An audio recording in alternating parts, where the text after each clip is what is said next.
Become a superb editor. This is you see a little fire here because one of the exercises we do in the first day of the 7-day program that we have is to help people to understand what it is that they're supposed to let go of. What are mindsets, ways of thinking, and identities, and actually sometimes even knowledge that we need to let go of, whether it's feeling irrelevant, or in my case, it was actually thinking of myself as the person who was supposed to have all the answers. I thought, I'd been CEO of my own company for 24 years. I'd been a hospitality veteran, and now I came into a tech company that was trying to disrupt the hospitality business. And I realized a lot of my knowledge no longer mattered, especially it didn't matter how many rooms a maid cleaned in an 8-hour shift in the Airbnb home sharing world. And so what I had to do is start to look at what is it that I need to edit, that I no longer need, because if I'm running the midlife marathon with a lot of baggage and knowledge that's not that helpful, I better start to actually prune some of that, including some of my identity. To join a company where my boss was 21 years younger than me, but I was also mentoring him, that took a lot of humility. I absolutely had to sort of right-size my ego. What's interesting today is about 40% of us in the US today have a boss that's younger than them, which matches about the same as of people who have a boss that's a woman, male or female, have a female boss. There was a time 20 or 30 or 40 years ago when people really sort of, and still even today in many companies or organizations, where people sort of looked at having a female boss as a negative. Actually, for the first time in the history, actually women bosses are perceived as better than men bosses. I'm glad it's finally gotten to that. But I think we're at that same place with this age issue with bosses, where it's already accelerated from 12% of the population 20 years ago had a boss younger than them. It's gone from 12 to 40%. By the year 2025, the majority of Americans will actually have a boss that's younger than them. And if you're 55 years old, there's a 70% likelihood that you have a boss younger than you. So you better start editing how you see yourself, what your identity is.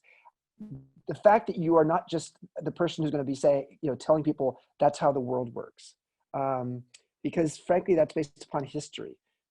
And more you have to be focused on the future. So let's go to the second slide, please.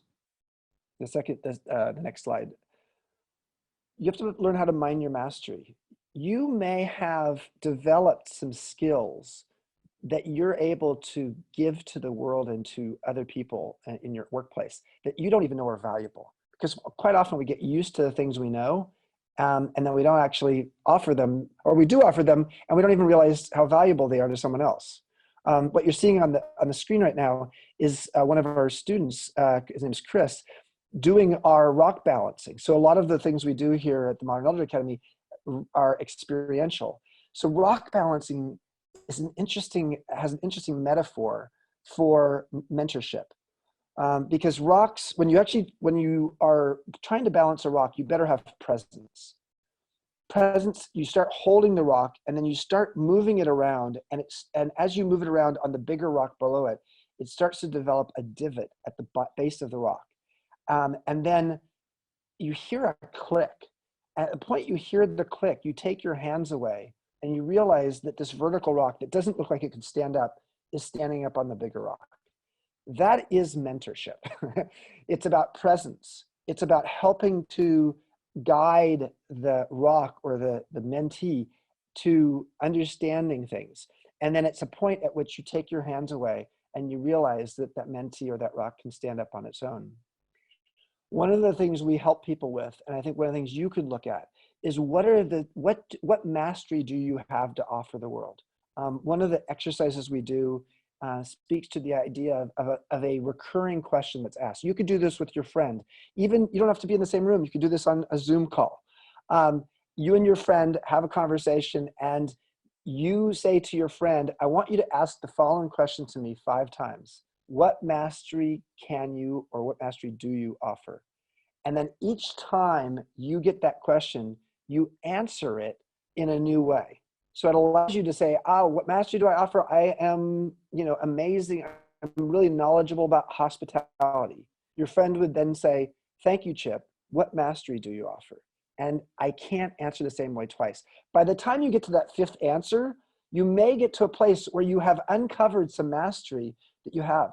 I did this exercise a few years ago, and I realized I was a social alchemist. Now that's helped me ever since then to understand that's a mastery I have to offer. How that works in the workplace means I know how to actually build teams and how to actually help a team work really well. So the truth is, if we think of midlife as 35 to 75, almost all of you on the phone right now, not everybody, but almost everybody, a large percentage are probably in that midlife region.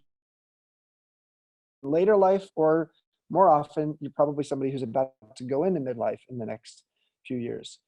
Well, one of the things that's really interesting, and it's sort of sad, and it's part of why, frankly, we see a midlife suicide epidemic, is that people have a sense of feeling lonely and a lack of community as they get older. And of course, in the times we're in right now with social distancing, it could be even worse. So how do you cultivate a community to help that community take you through your transitions in midlife? Midlife transitions are everything from having children or being in the sandwich generation, having older parents need to be taken care of, as well as young people.